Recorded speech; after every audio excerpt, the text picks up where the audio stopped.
क्या आपने ये नोट किया है कि हमारे कुछ दोस्त हमेशा व्यस्त रहते हैं? वो कुछ ज्यादा बड़ा नहीं कर रहे हैं, लेकिन फिर भी बिजी हैं। जब पूछो तब व्यस्त। और मुझे इस बात का एहसास हुआ, जो लोग सबसे खाली है, वही सबसे व्यस्त है। मुझे आशा है कि आप समझ रहे होंगे। फर्क सिर्फ इतना है कि वो वक्त तो लगा रहे हैं, लेकिन शायद ऐसी चीज पर जो जिंदगी में बहुत जरूरी नहीं है। हाँ, वो चीज उनकी ग्रोथ में कुछ मदद नहीं करेगी।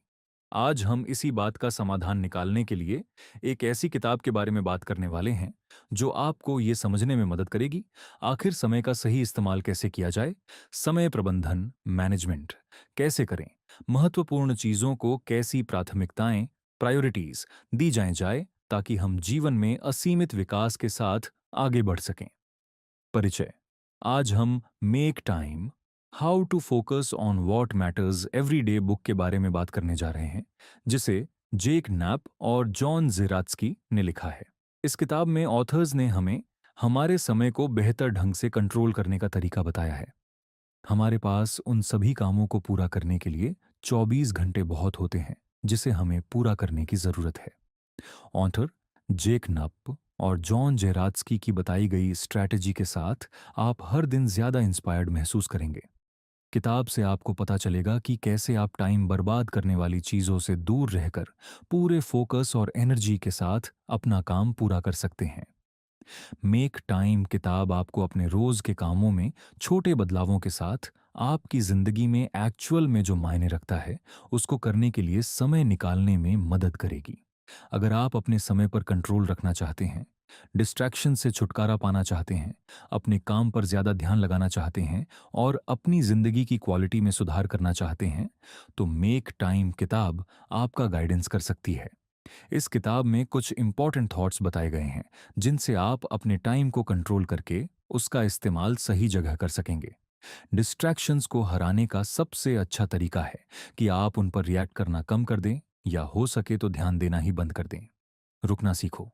अपनी एनर्जी का सही इस्तेमाल करें। हर पार्टी, गेट टुगेदर या ज्यादा एक्टिविटीज में जाने से अपने आप को रोकें। हर दिन एक हाईलाइट चुनें और इसे प्रायोरिटी के साथ अपनाएं। आप जिस तरह से टेक्नोलॉजी का इस्तेमाल करते हैं, उसे इतना न इस्तेमाल करें कि वो टेक्नोलॉजी आपकी जिंदगी को कंट्रोल करने लगे। यह किताब ज्यादा काम करना मतलब मल्टीटास्किंग के बारे में नहीं है, बल्कि मेक टाइम यह चुनने के लिए फ्रेम्ड है कि आप किस पर सबसे ज्यादा ध्यान देना चाहते हैं। इस किताब में 4 स्टेप्स का एक फ्रेमवर्क दिया गया है, जिसे फॉलो करके हम अपने समय से वो हासिल कर सकते हैं जो हम चाहते हैं। पहला स्टेप सिर्फ एक हाईलाइट चुनना है।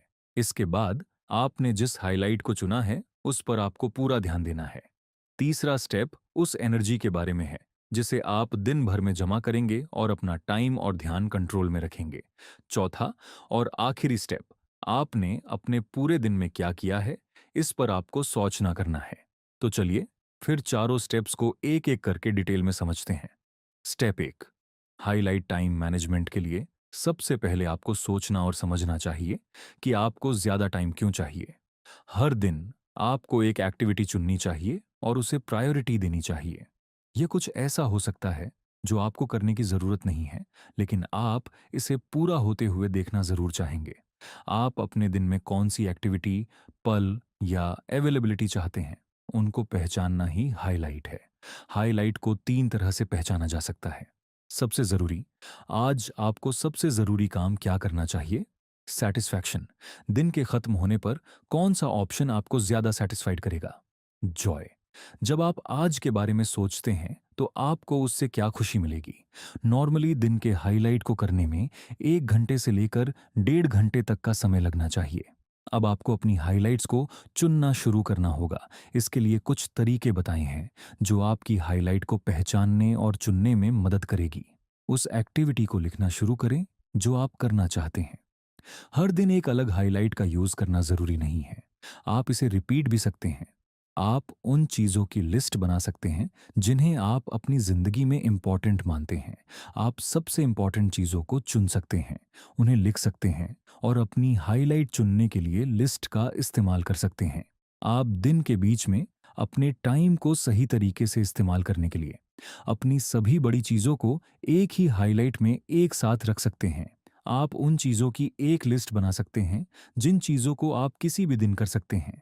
आप लगातार 5 दिनों तक वही हाईलाइट कर सकते हैं जिसे हर दिन के स्टेप्स में बांटा जा सकता है। अब आपको अपनी हाईलाइट के लिए टाइम निकालना सीखना होगा। इसके लिए कुछ तरीके बताए हैं जिनकी मदद से आप अपनी हाईलाइट के लिए टाइम निकाल सकेंगे। हाइलाइट के लिए समय निकालने के लिए कैलेंडर में एक इवेंट जोड़कर शुरू करें, क्योंकि आप सिर्फ एक तारीख देकर एक कमिटमेंट बना रहे होंगे। अपने कैलेंडर में दिए खाली जगह में कुछ भी मार्क्ड न करें, ताकि उस खाली जगह का इस्तेमाल आप अपनी हाइलाइट डालने के लिए कर सके। अगर आपको लगता है कि आपके कैलेंडर में जगह नहीं है, तो उसे खाली करके समय निकालने की कोशिश करें। एग्जाम्पल के लिए, आप अपनी मीटिंग्स या किसी काम को करने में लगने वाले वक्त को कम करके ऐसा कर सकते हैं। अगर आपको सच में सफिशिएंट समय नहीं मिल पाता है, तो अपने आप से पूछें कि क्या कैंसिल किया जा सकता है। कम प्रायोरिटी वाली एक्टिविटीज के लिए कमिटेड ना हो। जब आप कुछ नहीं करना चाहते हैं तो ना कहना सीखें। जबरदस्ती हर काम को ना करें। हर काम को करने की प्लान बनाएं, वरना आपको लगातार यह तय करना होगा कि आपका अगला स्टेप क्या है, और आप उन चीजों के बारे में सोचते समय अपना ध्यान खो सकते हैं कि क्या आपको यह काम करना चाहिए या नहीं करना चाहिए। अगर आप दिन के बीच में समय नहीं निकाल सकते हैं, तो आप अपनी हाइलाइट को सुबह जल्दी भी कर सकते हैं। लेकिन अगर आप अपने आप को एक देर सोने वाले इंसान मानते हैं, तो अपनी रात का कुछ समय अपनी हाइलाइट के लिए दें। आपको जानना होगा कि आपको कब रुकना है। लोगों को उनके हर रोज के काम को खत्म करने से हफ्ते में समय को बढ़ाने में मदद मिलती है। हाइलाइट को बनाने से आप अपने सभी जरूरी या उन कामों को पूरा कर सकते हैं जो आप करना चाहते हैं, और जिन कामों को पूरा करके आपको खुशी मिलेगी। जब आप हाइलाइट्स बनाना शुरू कर देते हैं, तो आपके काम समय पर होने लगते हैं और आपको बाकी और कामों के लिए ज्यादा टाइम मिलने लगेगा। इसीलिए आपको अपनी जिंदगी में टाइम मैनेजमेंट के लिए पहले स्टेप हाइलाइट से शुरू करना होगा। Step 2, focus. हमारी जिंदगी में ऐसी बहुत सी चीजें होती है जिससे हम डिस्ट्रैक्ट हो जाते हैं। हमें अपने डिस्ट्रैक्शन को अपने कंट्रोल में रखना चाहिए। मतलब यह है कि डिस्ट्रैक्शन से हमारा टाइम बर्बाद होता है, क्योंकि हम ऐसी चीजों की तरफ अट्रैक्ट हो जाते हैं जिससे बाहर निकलना थोड़ा मुश्किल हो जाता है। एग्जाम्पल के लिए, सोशल मीडिया ये एक ऐसी चीज है जो हमेशा हमारे एंटरटेनमेंट के लिए हमारे पास होती है। लेकिन हम इस तरह के डिस्ट्रैक्शन को खत्म कर सकते हैं और अपनी हाइलाइट को पूरा करने के लिए पूरा ध्यान दे सकते हैं। अपनी जिंदगी में फोकस्ड होने के लिए आपको सबसे पहले अपने फोन को कंट्रोल करना सीखना होगा। अपने फोन को कंट्रोल करके आप अपने डिस्ट्रैक्शन से दूर हो सकेंगे और अपनी हाइलाइट को टाइम पर पूरा कर सकेंगे। यहां पर इसके बारे में कुछ तरीके हैं। बिना किसी लगाव या प्रेशर के मोबाइल फोन्स का इस्तेमाल करें। आप इसे 24 घंटे, एक सप्ताह या एक महीने तक आजमा कर देख सकते हैं। अगर आपको सच में इन एप्लीकेशंस को इस्तेमाल करने की ज़रूरत है, तो बस तभी उन्हें इस्तेमाल करें। मतलब ये है कि आपको उन एप्लीकेशंस पर कंट्रोल हासिल करना है जो आप उनको सिर्फ बहुत ज़रूरी होने पर ही इस्तेमाल करके करते हैं। सोशल मीडिया से हर बार लॉग आउट करें, ताकि आपको हर बार लॉग इन करने के लिए अपना ईमेल एड्रेस और पासवर्ड डालना पड़े। यह एक तरह की ऑब्स्टिकल बन सकता है, क्योंकि यह आपको सोशल मीडिया को लगातार इस्तेमाल करने से रोकता है, और यह आपके डिस्ट्रैक्शन को हराने का सबसे अच्छा तरीका है। नोटिफिकेशन को आने से बंद करें, तभी आप भूल सकें कि आपके पास कोई भी ऐप मौजूद है, और इस तरह से अपना ध्यान भटकाने से बचें।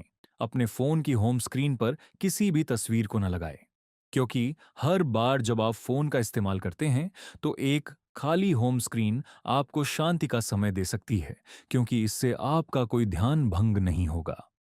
रिस्ट वॉच पहने। यह आपके फोन पर समय पता करने से आपको रोकेगा और आपको फोन के खिंचाव से बचाता है। अपनी कंसंट्रेशन में सुधार करने के लिए आप अपने फोन को काम पर ले जा सकते हैं और उन्हें वहीं छोड़ सकते हैं, या घर पहुंचने पर आप फोन को अपने आप से दूर रख सकते हैं। अगर आप अपने फोन को कंट्रोल कर सकेंगे, तो आप सोशल मीडिया की तरफ अट्रैक्ट नहीं होंगे, जिससे आपका बहुत सारा समय बचेगा और आप उस समय का इस्तेमाल सही जगह कर सकेंगे। इसलिए आपको अपनी हाइलाइट के लिए समय निकालने के लिए समय को बर्बाद करने से बचना होगा, जिससे आप अपने काम पर फोकस कर पाएंगे। इन्फिनिटी पूल से दूरी बनाए रखें। इन्फिनिटी पूल मतलब वो खिंचाव या लगाव होता है जिसकी कोई हद नहीं होती है, और आप लगातार बार बार उस काम के लिए अपना समय बर्बाद कर सकते हैं। इसलिए आपको इन्फिनिटी पूल से दूर ही रहना चाहिए। इसके लिए कुछ चीजें आपकी मदद करेंगी। अगर आप उन ऐप्स का इस्तेमाल करने से बचते हैं जो सुबह सुबह आपको डिस्ट्रैक्ट करती हैं, तो फोकस करना आसान होगा। आपको हर दिन न्यूज़ पढ़ने की ज़रूरत नहीं है। अगर ये बहुत ज़रूरी है, तो यह आपके पास खुद आएगी। जब आप फोकस कर रहे हो, तो अगर हो सके तो इंटरनेट बंद कर दें, जिससे फालतू चीज़ें दूर रहेंगी। हमसे बहुत से लोग अपने ईमेल में अपना काफ़ी समय बर्बाद कर देते हैं। इसलिए ईमेल को देखने के लिए कुछ ज़रूरी तरीके अपनाने चाहिए। दिन के खत्म होने पर अपने ईमेल का इस्तेमाल करें और अपना इनबॉक्स देखने के लिए एक समय डिसाइड करें। हफ्ते में एक बार अपना इनबॉक्स खाली करें। ईमेल का जवाब देने में जल्दबाजी ना करें। ये जान ले कि अगर ये बहुत जरूरी है, तो इंसान आपसे दूसरे तरीके से कांटेक्ट कर सकता है। टीवी को ओकेजनल प्लेजर बनाएं। टीवी देखने से हमारा बहुत सा समय खराब होता है, क्योंकि कोई भी शो आधे से 1 घंटे का समय लेता है और हम उसे आधे में छोड़कर नहीं जाते हैं, जिससे वक्त की बर्बादी होती है। इसीलिए टीवी को सिर्फ कभी कभी देखने से आपको उसकी लत नहीं लगेगी और आप अपना बहुत सारा समय बचा सकेंगे। इसके लिए आपको कुछ बातों का ध्यान देना होगा। टीवी पर न्यूज को देखने की आदत न डालें। टीवी को कम से कम इस्तेमाल करें। आपको केबल टीवी, HBO, नेटफ्लिक्स को देखने से खुद को रोकना होगा या ऐसी चीजों का इस्तेमाल ही बंद कर देना होगा, क्योंकि इन स्ट्रीमिंग सेवाओं में हमेशा कुछ ना कुछ होता रहता है जो आपको डिस्ट्रैक्ट कर सकता है। आपको अपनी जिंदगी में फोकस्ड रहने के लिए एक फ्लो बनाना जरूरी होगा। यह आपको डिस्ट्रैक्ट होने से बचने में आपकी मदद करेगा। इसके लिए कुछ बातें हैं जो आपको ध्यान देनी होंगी। लोगों को आपको डिस्टर्ब करने से रोकने के लिए हेडफोन्स और बंद दरवाजों का इस्तेमाल करें। पूरा ध्यान देते रहने के लिए एक टाइम लिमिट सेट करें। टाइमर का इस्तेमाल करें। यह तरीका आपको यह देखने की परमिशन देता है कि समय बीत रहा है और आपको उस पर ध्यान देने की जरूरत है जो आप कर रहे हैं। कंप्यूटर की बजाय कागज पर लिखने को ज्यादा ध्यान दें, क्योंकि कंप्यूटर में कई और काम भी होते हैं, इसलिए यह आपका ध्यान डिस्ट्रैक्ट कर देता है। फोकस्ड रहें। अगर आप एक बार फोकस्ड हो गए, तो इसका मतलब ये नहीं कि अब आपको कुछ करने की जरूरत नहीं है। किसी भी काम को पूरा करते रहने के लिए आपको हमेशा फोकस्ड रहने की जरूरत होगी, जिसके लिए आपको कुछ तरीकों से काम करना होगा जो आपको फोकस्ड बनाए रखेंगे। अपनी सांस को देखते हुए आप जो कर रहे थे, उस पर ध्यान देते रहे, जिससे आप अपना फोकस वापस पा सकते हैं। आप जो कर रहे हैं, उसके लिए खुद को कमिट करें। जब आप वो काम कर रहे हो जो आप करना पसंद करते हैं, तो यह बहुत आसान होता है। रिसर्च से पता चला है कि जब लोग किसी काम से बोर हो जाते हैं, तो प्रॉब्लम्स को और ज्यादा क्रिएटिव तरीके से सॉल्व करते हैं। इसीलिए बोर होते रहे। स्टेप 3। ऊर्जा हमारे दिमाग को एनर्जी की जरूरत होती है, और वह एनर्जी आपके शरीर की देखभाल करने से आती है। एक्सरसाइज, खाना, नींद, शांति और फेस टू फेस समय से अपनी बैटरीज चार्ज करें। अगर आपका एनर्जी लेवल ज्यादा होगा, तो आप किसी काम को ज्यादा अच्छे से और पूरे मोटिवेशन के साथ कर सकेंगे। इसीलिए आपको अपने एनर्जी को कस्टमाइज्ड करने के तरीकों को जरूर अपनाना चाहिए।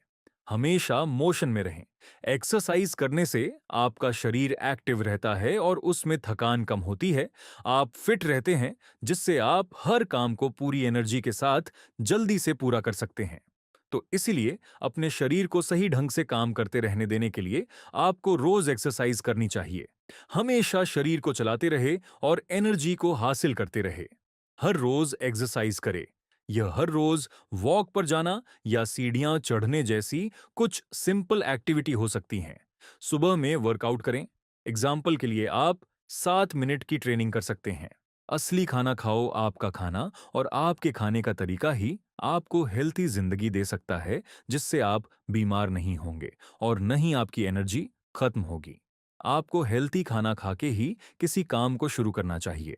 अपने शरीर को हेल्थी रखिए और हमेशा पॉजिटिव महसूस करके अपना काम करते रहिए। मछली, पौधे, रेड मीट और नट्स का सेवन करें, क्योंकि यह एनर्जी को देने में बहुत मदद करते हैं। सबसे पहले सैलेड को अपनी प्लेट में डालें, और वो भी ज्यादा मात्रा में। फास्टिंग आपको फोकस्ड रख सकता है। यह आपके दिमाग में बदलाव करता है, जो आपको ऐसा करने की परमिशन देता है। आपने ये जरूर सुना होगा कि हेल्थी दिमाग हेल्थी शरीर में रहता है। तो इसका मतलब ये हुआ कि जब आपका शरीर हेल्थी होगा, तब आपका दिमाग भी अच्छे से काम करेगा। और अच्छा खाना आपको अच्छा शरीर देता है, इसलिए अच्छा खाना खाइए और पूरी एनर्जी से काम करें। कॉफ़ी को ऑप्टिमाइज़ करें। अपने एनर्जी लेवल को बनाए रखने के लिए कॉफ़ी का इस्तेमाल कुछ सावधानियों के साथ ही करें और बस एनर्जी को हासिल करें। दिन के पहले कप कॉफ़ी को सुबह 9:30 बजे तक ही पिएं। ऐसा इसीलिए है क्योंकि उस समय से पहले कॉर्टिसोल का लेवल बहुत ज़्यादा होता है। तब कैफ़ीन का कोई इम्पैक्ट नहीं पड़ता है। जब आप थक जाएं तो 1 कप कॉफ़ी पिएं और 15 मिनट की झपकी लें। कैफीन को खून में एब्जॉर्ब्ड होने में समय लगता है और जब आप जागते हैं तो आप आराम महसूस करेंगे। एनर्जी बनाए रखने के लिए आप कॉफी को ग्रीन टी से बदल सकते हैं। कॉफी पीने से अगले दिन नींद और एनर्जी में रुकावट आ सकती है, भले ही आप इसे दोपहर में ही पिएं। कॉफी में चीनी कम से कम इस्तेमाल करें। हर चीज से अलग हो जाए, आपको एनर्जी को पाने के लिए सबसे पहले खुद से मिलना होगा। मतलब यह हुआ कि आपको अपने आप को कुछ समय के लिए सबसे दूर रखकर कुछ ऐसे कामों को करना होगा जो आपको खुशी देंगे और आप अच्छा महसूस कर सकेंगे। नेचर में ज्यादा से ज्यादा समय बिताएं, क्योंकि इससे हमारी मेंटल एनर्जी इन्फ्लुएंस होती है। मेडिटेशन करें, एक ब्रेक लें और अपने हेडफोन्स को घर पर छोड़ दें। इस तरह आपका दिमाग आराम करेगा। एग्जाम्पल के लिए, ब्रेक लेते समय सोशल नेटवर्क्स तक पहुंचने के अलावा और बाकी काम करके अपने दिमाग को आराम देने की कोशिश करें। उन लोगों से बात करें जो आपके बारे में सोचते हैं या आपसे बात करते हैं, और कभी भी टीवी के सामने बैठकर खाना ना खाएं। कुछ समय के लिए आपका दिमाग शांत रहेगा तो वो अच्छा सोचेगा।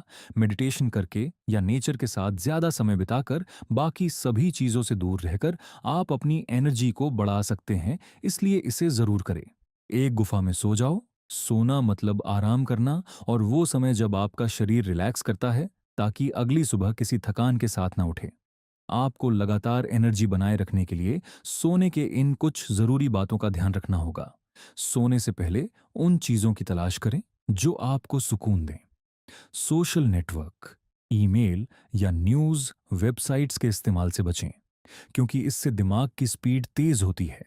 बेहतर नींद के लिए अपने मोबाइल फोन और बाकी डिवाइसेस को अपने कमरे से दूर रखें। सोने से कुछ घंटे पहले घर की रोशनी कम कर दें।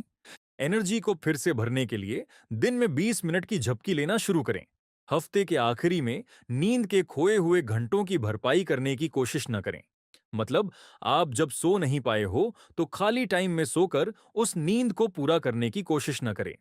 सोने के तरीके आपकी जिंदगी को बहुत अफेक्ट करते हैं, इसलिए अपने सोने के तरीकों में सुधार जरूर करें और हर रोज पूरी एनर्जी से अपने काम को करने के लिए हमेशा तैयार रहे। Step 4, reflection. हर दिन आपको इस बात की कीमत लगानी होगी कि आप किस हाइलाइट को करने में एबल थे। यह नोट करना बहुत जरूरी है कि आपकी एक तय की हुई एक्टिविटी, साथ ही दिन में इस्तेमाल की जाने वाली एनर्जी के लेवल पर आप कितना ध्यान लगाने में कामयाब रहे, और क्या आपने इस किताब में दिखाई गई स्ट्रैटेजी का इस्तेमाल किया। इसके अलावा ऑथर्स ने यह लिखने की सलाह दी कि मेक टाइम की स्ट्रैटेजीज को अपनाने का आपका एक्सपीरियंस कैसा था, क्या यह आपके लिए काम करती है या नहीं। उसके बाद आपको प्लान करना होगा कि अगले दिन कौन सी स्ट्रैटेजी को इस्तेमाल किया जाए। अगर आप अपने हाइलाइट को पूरा नहीं कर सके हैं तो कोई बात नहीं, आपको सब कुछ छोड़ने की जरूरत नहीं है। अगले दिन के लिए आप फिर उसी हाइलाइट को रिपीट सकते हैं। आपको हर दिन कुछ नया लेकर आने की जरूरत नहीं है। सिस्टम से ब्रेक लेना और बाद में फिर से वापस आना ठीक है। ये एक मुश्किल तरीका नहीं है और आपको जिंदगी भर इसको करते रहने की जरूरत नहीं है। इसीलिए कोशिश करते रहे और अपने रिजल्ट्स हासिल कर ले। चौथे और आखिरी स्टेप में आपको देखना है कि यह किताब आपके कितने काम आई। तो पहले किताब में बताई गई स्ट्रैटेजीज का इस्तेमाल करें और मेक टाइम बुक की मदद से अपना टाइम मैनेजमेंट करने की कोशिश करें। पूरी एनर्जी के साथ काम को करे और अपने रिजल्ट्स तक पहुंचे, और हर उस तरीके को लिखे जो किताब में बताए गए थे और उन्होंने आपकी मदद की। आपको उसके बाद ही सोचना है अगले दिन आप क्या करने वाले हैं, इसलिए सबसे पहले शुरुआत करें और मेक टाइम में बताए गए थॉट्स और स्ट्रैटेजीज को फॉलो करें। निष्कर्ष, मेक टाइम किताब आपको आपके हर रोज के टाइम मैनेजमेंट के बारे में बताती है। किताब से आपको पता चल गया होगा कि कैसे आप हाइलाइट बनाकर अपने सभी कामों को खत्म कर सकते हैं और खुश हो सकते हैं। आपको अपनी हाइलाइट पर ध्यान देकर सभी डिस्ट्रैक्शन से दूर रहकर पूरी एनर्जी से काम करना होगा। जो आपको किताब के बारे में जानकार पता चल गया होगा कि कैसे आप अपना टाइम सही तरीके से मैनेज कर सकते हैं और वो हर चीज हासिल कर सकते हैं जो आप अपनी जिंदगी में चाहते हैं। जो लोग अपनी जिंदगी में सारे काम समय से खत्म करना चाहते हैं, उन्हें ये किताब मेक टाइम बहुत मदद करेगी और आपको फोकस्ड होकर काम करना सिखाएगी। मुझे उम्मीद है कि आपने इस किताब से अपना हर वक्त मैनेज करने के बारे में जाना होगा और ऑथर्स की बताई गई स्ट्रैटेजीज को अपनी जिंदगी में अप्लाई करके आप अपना काम समय पे और पूरे फोकस होकर कर सकेंगे।